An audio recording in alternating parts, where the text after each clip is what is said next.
Hello and welcome to another episode of Tech Wingman Shorts, the podcast where we break down complex tech topics into easy to understand concepts for business owners, IT managers and professionals. I'm Vince, your host and tech advisor. Today we're talking about hiring a freelancer and more specifically what tech you should actually be providing them with. Let's get into it. Now, this is one of those areas where things often go wrong, not because people aren't trying to do the right thing, but because it just hasn't really been thought about properly. You bring in a freelancer to move something forward quickly, maybe to fill a gap or get a project over the line, and the assumption is they'll just slot in and get on with it. But from a tech perspective, that's rarely the case. So I want to keep this simple and focus on two angles. One, if you're a small business just trying to get things done, and two, if you're coming at this from more of a management or enterprise environment. The first thing to think about is where the work actually lives. If you're using Microsoft 365 or Google Workspace, you're already in a really strong position. In most cases, the best thing you can do is bring that freelancer directly into your environment. Give them an account, even if it's just web access, and keep everything inside your system. Because the alternative is where problems start creeping in. Files get sent back and forth, things get downloaded locally, data ends up sitting on personal devices that you have no visibility of, and at that point you're relying on trust rather than control. If everything stays in your environment, it's just cleaner. Access is controlled, data stays where it should be, and when the work is done, you simply remove access and move on. Now, the second part of this is hardware, and this is where people tend to sit on the fence a bit. Do you provide a device or do you let the freelancer use their own? Here's where I have a strong view. If the work is sensitive or if it's business critical, providing a device is always the safest option. You know exactly what it is, how it's configured and how it's protected. But I also get that for a lot of small businesses, that's not always practical. You might only be using someone for a short period of time, and issuing hardware can feel like a lot of effort for that. So in reality, a lot of businesses will allow freelancers to use their own machines, and that's fine, but it needs to be thought about. Because what we see quite often is freelancers working on home devices that aren't really up to the job.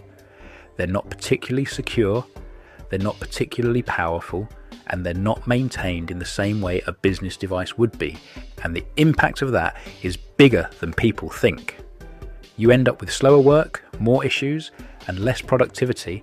And if you're paying someone by the hour or the day, that inefficiency is costing you money. So if you are going down the route of using their own device, you need to set some expectations. At a basic level, things like minimum specs. Is the machine actually capable of doing the work? Connectivity is another one that gets overlooked.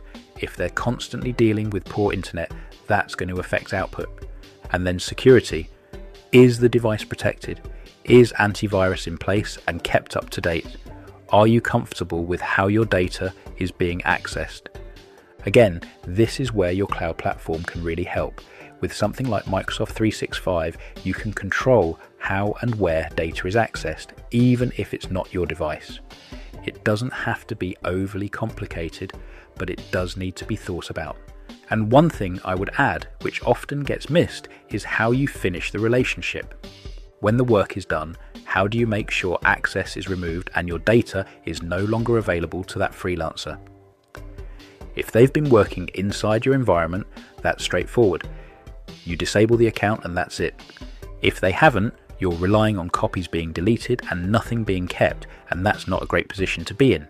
So if you take anything away from this, it's really three simple things. Keep the work in your environment wherever you can. Make sure whatever device is being used is fit for purpose, and put some basic controls around how your data is accessed and managed. Get those right, and you'll not only reduce risk, but you'll also get better output from the freelancer you're paying.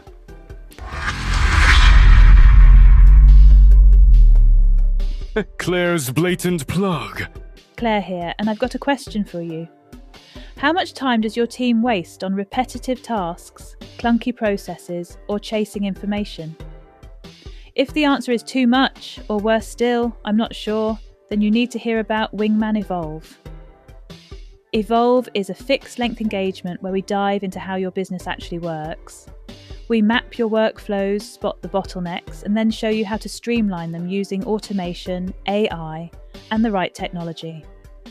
The goal is simple: less friction, fewer manual steps, and more time for the work that really matters. And if you're not sure where to get started with AI, this is the perfect place to begin. We'll help you identify where AI can make a real difference without the hype or guesswork.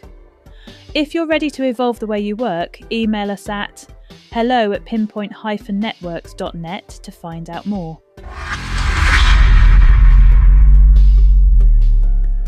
Thanks for tuning in to this episode of Tech Wingman Shorts.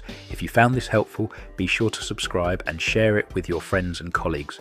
Until next time, take care.